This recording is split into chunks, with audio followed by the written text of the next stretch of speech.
तर मजेतच राहा. सर्वप्रथम तुम्हा सर्वांना श्री स्वामी समर्थ. तर मी कविता राहुल शेलार तुमचं माझ्या यूट्यूब चॅनेलमध्ये मनापासून स्वागत करते. तर आज ना मी तुम्हाला माझ्याबद्दल थोडासा परिचय देणार आहे.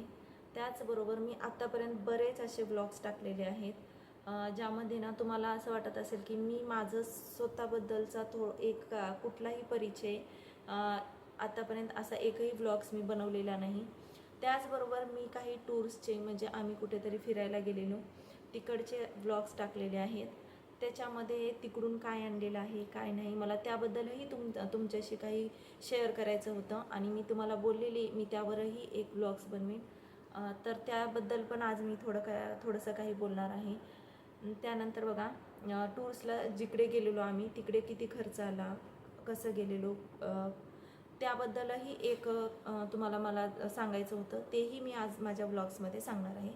तर जमेल तेवढं थोडक्यात मी 15 मिनटामध्ये सर्व काही मी तुमच्यासोबत शेअर करण्याचा प्रयत्न करणार आहे. तर टोटली खर्च किती आला वगैरे वगैरे सर्व काही. तर सुरुवात करते मी माझ्या परिचयापासून. तर बघा माझा परिचयाबद्दल स्वतःचा असा हा माझा फर्स्ट व्हिडिओ असणार आहे हा. तर माझं नाव आहे मी कविता राहुल शेलार. रायगड जिल्ह्यामध्ये राहते मी, माणगाव तालुक्यामध्ये. आणि मी प्रॉपर आहे लातूरची, म्हणजे माझं माहेर आहे लातूर. लातूरमध्ये चाकूर तालुका आणि चाकूर तालुक्यामध्ये एक खेडेगाव आहे वडवळ जानवर, इथली मी आहे. तर वडवळ जानवरचे कुणापर्यंत जर हा व्हिडिओ जात असेल किंवा लातूरपर्यंत जरी लातूरच्या व्यक्तींपर्यंत जरी माझा हा ब्लॉग्स केला तरी मला खूप आनंद होणार आहे, कारण ते माझं माहेर आहे.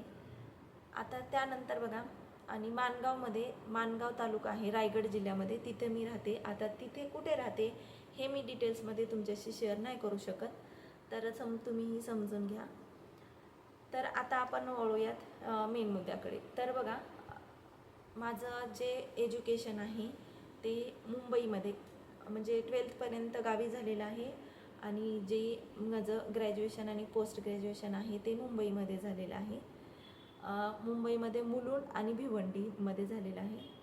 त्यावर तुम्हाला पाहिजे असेल तर मी परत एकदा डिटेल्समध्ये व्हिडिओ ह्याच्यावर पण बनवेन. त्याचबरोबर बघा मुंबईमध्ये मी 2-3 वर्ष जॉबही केलेला आहे आणि लग्नानंतर मी रायगड जिल्ह्यामध्ये इकडे राहायला आलेली आहे. ओके. तर आता माझा दुसरा जो पॉईंट होता त्याच्यावर येऊया आपण.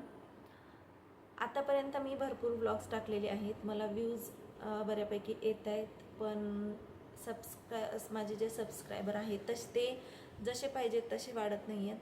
तर तुम्हाला मी मनापासून रिक्वेस्ट करते की माझे जर ब्लॉग्स तुम्हाला आवडत असतील तर नक्कीच सबस्क्राईब करा. त्याच्यामुळे काय होणार आहे की मला ना थोडंसं मोटिवेशन भेटणार आहे की मला अजून नवीन काहीतरी तुमच्यासोबत शेअर करण्याची. आणि माझं डेलीचं जे रुटीन आहे, माझं मुलांसोबतचं रुटीन आहे, मी जिथे बाहेर कुठे जाते ते सर्व काही मी तुमच्यासोबत शेअर करणार आहे. तसंच कोकणातले बरेच काही पॉईंट आहेत तेही मी तुमच्यासोबत शेअर करणार आहे. तर असं बघा आता मी तुमच्यासोबत शेअर करणार आहे की मी जे आता टूर्सला गेलेली तर मी तिकडून काय घेऊन आले. तर त्याआधी मी तुम्हाला सांगते की आम्ही कुठं गेलेलो. तर आम्ही ना सर्वप्रथम आम्ही माणगाव टू पुणे गेलेलो. पुण्यामध्ये आम्ही शिवनेरी वगैरे किल्ला पाहिलेला आहे, जो तो मी फर्स्ट टाईमच पाहिला आहे. त्याचा मी डिटेल्समध्ये एक ब्लॉग्स बनवून माझ्या चॅनेलवर मी अपलोड केलेला आहे. त्यानंतर तिथून बघा आम्ही गेलेलो औरंगाबादला कृष्णेश्वराच्या मंदिरामध्ये महादेवाचं आम्ही दर्शन घेतलं. तिथे आम्ही 2 दिवस स्टे केलेला आणि त्याचाही मी डिटेल्समध्ये माझा जो ब्लॉग्स आहे तो माझ्या यूट्यूब चॅनेलवर मी अपलोड केलेला आहे. त्यानंतर बघा तिथे आम्हाला औरंगाबादमध्ये संभाजीनगर, आता त्याचं नाव चेंज केलेलं आहे. पण आपण कसं असतं आपल्या पटकन तोंडामध्ये जे आपण आधी जे बोललेलं असतं तेच येतं. तर आम्ही संभाजीनगरमध्ये 2 दिवस स्टे केलेला होता आणि तिथे थोडा आमचा प्रॉब्लेम झालेला. तो काय झालेला तेही मी माझ्या ब्लॉग्समध्ये शेअर केलेलं आहे. संभाजीनगरवरून आम्ही डायरेक्ट ना ओंकारेश्वर आणि मामलेश्वरच्या दर्शनासाठी गेलेलो. तिथेही खूप छान दर्शन झालं. आम्ही नर्मदेचं पाण्यामध्ये आम्ही आंघोळ केली त्रिवेणी संगमावर. त्यानंतर नर्मदा प्रदक्षिणाही केलेली आहे. त्याचाही डिटेल्समध्ये मी व्लॉग्स बनवून माझ्या यूट्यूब चॅनेलवर अपलोड केलेला आहे. त्याचनंतर बघा ओंकारेश्वराचं दर्शनही घेतलं. तिथून पहिले आपण मामलेश्वराचं दर्शन घेतो आणि त्यानंतर ओंकारेश्वरचं. तर ते दोन्हीही व्हिडिओ मी अपलोड केलेले आहेत. आणि तिथं ना नर्मदेमध्ये आंघोळ केल्यानंतर त्रिवेणी संगमावर आम्ही तिथं काही पूजा वगैरे केली होती. तिथे कशी पूजा करायची, काय करायची, याचाही व्हिडिओ मी माझ्या चॅनेलवर अपलोड केलेला आहे. तर बघा हे हा माझा सेकंड टाईम होता उज्जैन आणि ओंकारेश्वरला जाण्यासाठी. मी खरं स्वतःला खूप भाग्यवान समजते की बाबांनी, म्हणजे आपले महाकाल बाबा आहेत उज्जैनचे बाबा, त्यांनी मला दुसऱ्यांदा परत बोलवलं. आणि मी खरं सांगते, हे माझं खूप मोठं भाग्य आहे. मी एका खेडेगावातून आलेली मुलगी होते. मला कधी असं वाटलंही नव्हतं की मी कधी ते गाव सोडून बाहेर, असं 12वीपर्यंत तरी मला कधी वाटलं नव्हतं की मी जे खेडेगाव आहे लातूर सोडून मी कधी बाहेर जाईन. पण नशिबाने बरंच काही गोष्टी मला दाखवलेल्या आहेत. ही सगळी महादेवाचीच कृपा असेल माझ्यावर किंवा आपल्या स्वामींची. असं काही गोष्टी बोलल्या ना की मन खूप भरून येतं. तर बघा, जेव्हा मी नर्मदेमध्ये आम्ही आंघोळ केलो, तिथे आम्ही पूजा वगैरे केली. आणि त्यानंतर बघा, प्रत्येकजण गेलं ना कंकर आणि शंकर हे नर्मदेमध्ये सर्वजण बघण्याचा प्रयत्न करतात. आणि त्यातल्याच बघा, नर्मदेमधला प्रत्येक कंकर हा शंकर असतो असं म्हटलं जातं. त्याचप्रमाणे मीही तिथं ना काही तिथले जे कंकर आहेत ते आणलेले आहेत. आणि त्याच्यामध्ये एक अशी अद्भुत गोष्ट मला, जसं काय प्रत्यक्षात जे महादेव आहेत, शंकर आहेत, ते माझ्या घरी आलेले आहेत असं मला वाटतं. आणि त्याचबरोबर मी तुम्हाला ते शेअर करणार आहे. बघा, मी तिथून ना बरेच काही असे कंकर तिथून घेतलेले. मला असं वाटत होतं की तिथे बघा असे काही स्टोन होते, तुम्हाला दिसत असतील. ह्याच्यावर बघा किती 3 लेअर बनलेले आहेत दगडाचे. आणि हे खरंच खूप आकर्षक होतं. म्हणजे बघा, जगात निर्मिती कशी असते, एक हा जो स्टोन आहे त्याच्यावर एकाच नदीमध्ये असे 3 लेअरमध्ये बघा किती कलर आहेत. बघा ह्या स्टोनमध्ये बघू शकता तुम्ही, खाली एक, सेंटरमध्ये आणि मध्ये. मला असे म्हणजे हे जे स्टोन आहेत ना, कंकर आहेत, हे जरा मला खूपच आकर्षक वाटत होती, म्हणून मी असे शोधत होती. तर मी असे बरेच आणले आहेत. हे बघा, खूप असे चेंज आहेत. हे बघा, मला हे आवडले आणि मी तिथून घेतले असेच. ओके. तर त्यानंतर तुम्ही बघू शकता असे छोटे छोटे. हे बघा, मागच्या वर्षीही मी आणलेले आहेत, तेही आहेत माझ्याकडं. मी हळूहळू तुम्हाला शेअर करेन. बरेच जण ना तिथं असे स्टोन घेतात. हे असे कंकर आहेत ना ते घेतात, कारण हे आहे ना ते शिवलिंगाबरोबर असतं आणि त्याची घरी आणून स्थापनाही करतात. तर तसेच मीही काही आणलेले आहेत. पण बघा, त्याचबरोबर मी तिथं ना पाण्यामध्ये जिथं मी आंघोळ केली आहे, तो व्हिडिओ मी ना व्लॉग्स मी अपलोड केलेला आहे. तुम्हाला माझा हा व्लॉग्स आवडला असेल तर तुम्ही तो नक्की बघा. तुम्हाला त्याच्यावर सर्व काही डिटेल्समध्ये भेटेल. तर बघा, तुम्हाला याच्यावर काय दिसतंय बघा. तुम्हाला जर ह्याच्यावर जर आपली महादेवाची पिंड दिसत असेल तर तुम्ही मला नक्की सांगा. तर हा स्टोन मी सहज उचलला, म्हणजे मी असं समजेन की हे खरं साक्षात महादेवच मला माझ्यासोबत आलेले आहेत. आणि हा घेतला मी आणि म्हटलं, ताईला बोलले की, म्हणजे माझ्या बहिणीसोबत होत्या, मी त्यांना बोलले, हे बघ, मला ना हा खूप छान वाटला. आणि माझं पहिल्यांदा याच्याकडे लक्ष गेलं नव्हतं. तर आम्ही ना जेव्हा पूजा केली आणि त्याच्यानंतर सर्वजण बघत होते की बघू तुझे कसे आहेत, काय असे कसे भेटलेत कंकर वगैरे. तर ते बघत असताना ना, हे बघितल्यानंतर माझ्या ताईच्या लक्षात आलं, माझी 2 नंबरची ताई आहे ना, तिच्या लक्षात आलं की ह्याच्यावर अगं बघ, बोलते, ही शंकराची पिंड आहे. तर जेव्हा आम्ही सगळेजण बघितलो ना, तर खरंच किती निसर्गाची एक निर्मिती असते बघा. आणि साक्षात महादेवांचंच स्थान आहे तिथं नर्मदेमध्ये.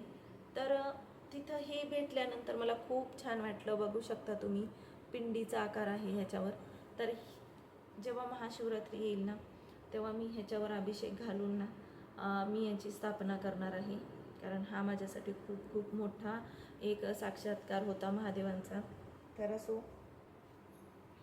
त्याच्यानंतर बघा, आम्ही नर्मदेची प्रदक्षिणा वगैरे केली. आंघोळ करून हे सगळं काय घेतलं आम्ही. ओंकारेश्वराचं दर्शन घेतलं, प्रदक्षिणा वगैरे केली आम्ही मामलेश्वर, आणि तिथून आम्ही ह्याला गेलो, उज्जैनला गेलो. आम्हाला महेश्वरला जायचं होतं, पण तिथे ना कोणीतरी VIP येणार होते, त्याच्यामुळं तो रोड खूप जाम झालेला आणि महेश्वरमध्ये पण त्यावेळेस बंद ठेवलेलं तिथं विजिट. तर त्यानंतर आम्ही उज्जैनला गेलो. उज्जैनमध्ये आम्हाला महाकाल म्हणजे भस्म आरती आम्हाला ह्यावेळेस भेटली नाही, पण मागच्या वर्षी मी जेव्हा गेलेली ना तर त्या वर्षी ना मला भस्म आरती भेटलेली. आम्ही भस्म आरती एकदा घेतलेली आहे, पण यावर्षी रूल्स चेंज झाल्यामुळे आम्हाला कोणालाही ती भस्म आरती घेता आली नाही. पण आम्ही संध्या आरती आणि शयन आरती दोन्ही घेतलेले आहेत, आणि त्याचे डिटेल्स जे ब्लॉग्स आहेत ते मी माझ्या चॅनेलवर शेअर केलेले आहेत. त्याचबरोबर बघा, बगलामुखी धाम आणि भूतारी गुफा, हे 2 जे ब्लॉग्स आहेत ना ते तुम्ही मात्र नक्की बघा, कारण ते खरंच खूप बघण्यासारखे आहेत आणि तिथलं बऱ्याच काही गोष्टी मला तुम्हाला शेअर कराव्याशा वाटल्या, म्हणून मी त्याही तुमच्यासोबत शेअर केलेल्या आहेत. तर त्यानंतर बघा, तिथून आम्ही उज्जैनचं दर्शन घेतल्यानंतर महेश्वर आम्ही फिरलो, त्याचाही एक सेपरेट ब्लॉग्स बनवून मी अपलोड केलेला आहे. आणि त्यानंतर आम्ही त्र्यंबकेश्वरला आलो, तिथं दर्शन घेतलं आणि सरळ आम्ही पुण्यामध्ये आलो, आणि पुण्यावरून नंतर आम्ही माणगावला आलो. तर हे झालं माझं टूर्सबद्दल. तर टूर्सबद्दल मी तुम्हाला सर्व काही आता सांगितलेलं आहे. त्यानंतर आता मी येते माझ्या मेन मुद्द्याकडे, की प्रत्येकजण जेव्हा बाहेर फिरायला जातो तेव्हा तिकडून काहीतरी घेऊन येतो. तर आता मी हे काहीतरी सामान आणलेलं आहे. बरंच काही घेता आलं नाही, कारण आमची 7 सीटरची एक गाडी होती.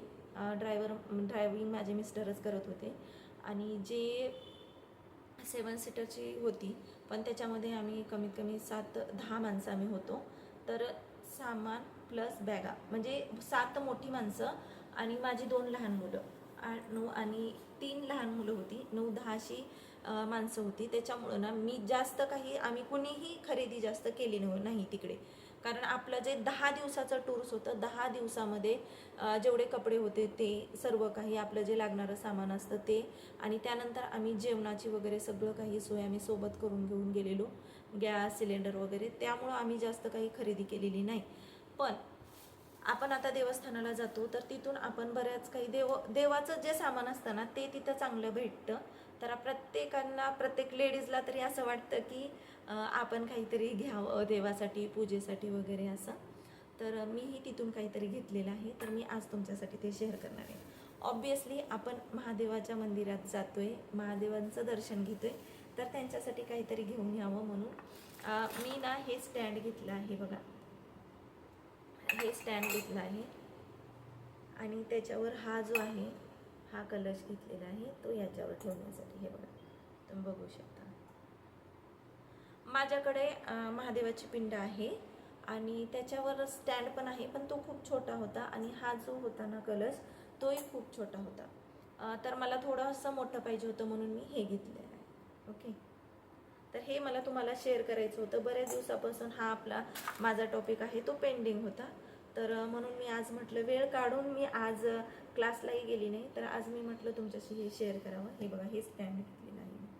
हे बघा, ह्याला ना असं आतून एक छिद्र आहे, त्याच्यातून हे पाणी पडतं खाली पिंडीवर. ओके, आणि त्याच्याच खाली ठेवण्यासाठी मी ही प्लेट आणलेली आहे. हे बघा.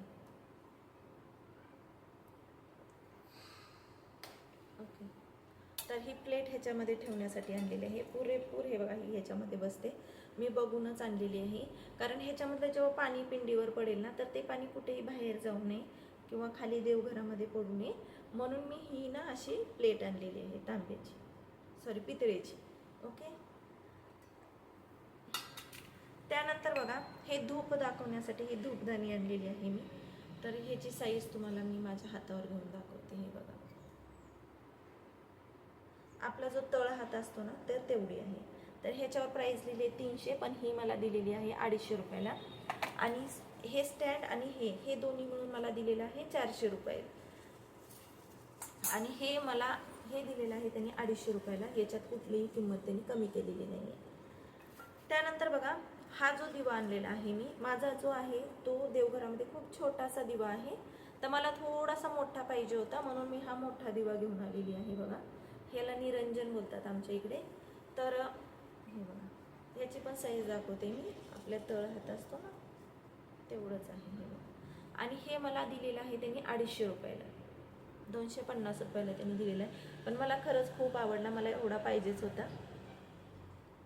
ओके, हे बघा असं.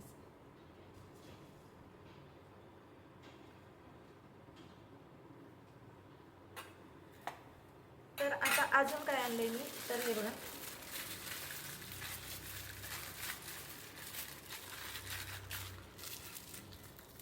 ह्या 2 वाट्या घेऊन आलेली आहे मी. ह्या खूप हेवी आहेत, वजन वगैरे खूप छान आहे. तर एक वाटी त्यांनी मला दिलेली आहे 200 रुपयाला, सॉरी 150 रुपयाला दिलेली आहे त्यांनी एक वाटी.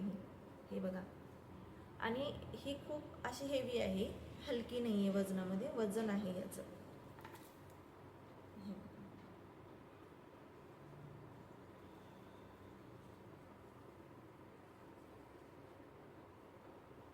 180 रुपये त्यांनी प्राईस लिहिलेली आहे, पण मला त्यांनी 150 रुपयाला एक अशी दिली. कारण मी एकाच दुकानातून बरंच काही सामान घेतलेलं होतं, त्यामुळे त्यांनी मला डिस्काउंट दिलेलं आहे. ओके. आता बघा, त्यानंतर मी आणलेले आहेत मला सगळ्यात जास्त आवडलेले हे ग्लास. हे बघा, या वाट्यांपेक्षाही हे या ग्लासांचं वजन खूप आहे, जास्त आहे. हे बघा. आणि हे बरोबर त्यांनी 250ला एकच दिलेलं आहे. हे 500 रुपये दोन्हींचे घेतलेले त्यांनी. हे खूप सुंदर आहेत, खूप छान आहेत. आणि हे सर्व काही मी नाशिकमधूनच घेतलेलं आहे. बघा,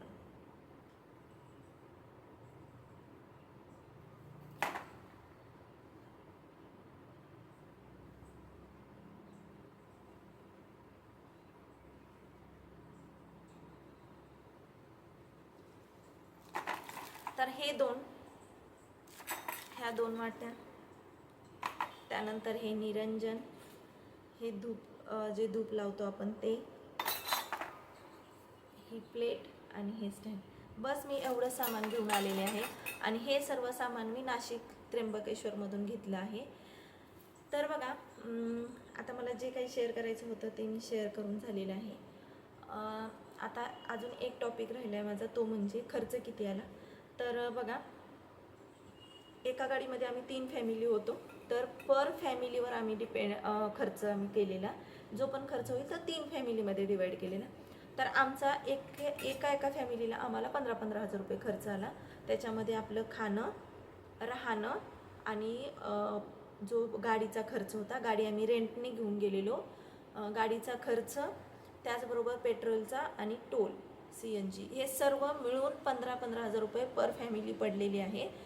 आणि अजून डिटेल्समध्ये तुम्हाला व्हिडिओ यावर एखादा व्लॉग्स पाहिजे असेल तर तोही मी देईन. पण तो मला माझ्या मिस्टरांना समोर बसून मी तुमच्यासोबत असाच एक व्लॉग्स बनवेन. जर त्याच्यावर कोणी प्रश्न विचारले की तुमचा किती खर्च कसा आला किंवा कुठपर्यंतचं डिस्टन्स वगैरे, हे सर्व जर तुम्हाला पाहिजे असेल तर मी तुम्हाला नक्की तोही एक व्लॉग्स तुमच्याशी शेअर करेन मी. तर आजचा व्हिडिओ मी इथंच थांबवते, व्लॉग्स माझा इथंच थांबवते. जर माझा व्लॉग्स तुम्हाला आवडत असतील, तुम्हाला अजूनही माझ्याबद्दल जर असं एक्साइटमेंट असेल की माझ्या थोडं डेली रुटीनबद्दल, माझ्या लाईफबद्दल, तर मी तुम्हाला सर्व काही शेअर करेन. पण त्यासाठी ना, जे कोणी आता नवीन माझे व्लॉग्स बघत असेल तर त्यांनी ना लाईक करा, शेअर करा आणि सबस्क्राईब करा. तर आजचा व्लॉग्स मी इथंच थांबवते. तर माझ्या टूर्सची जी सुरुवात होती ती स्वामींपासूनच झालेली आणि एंडलाही मी दाखवलं असेल. लास्टचं दर्शन आम्ही नाशिकमध्ये स्वामींचा, गुरुमाऊलीचा जो तिथं गुरुपीठ आहे तिथून आम्ही दर्शन घेऊनच आम्ही निघालेलो. तर आजही माझा जो व्लॉग्स आहे तो मी इथंच थांबवते. सर्वांना श्री स्वामी समर्थ.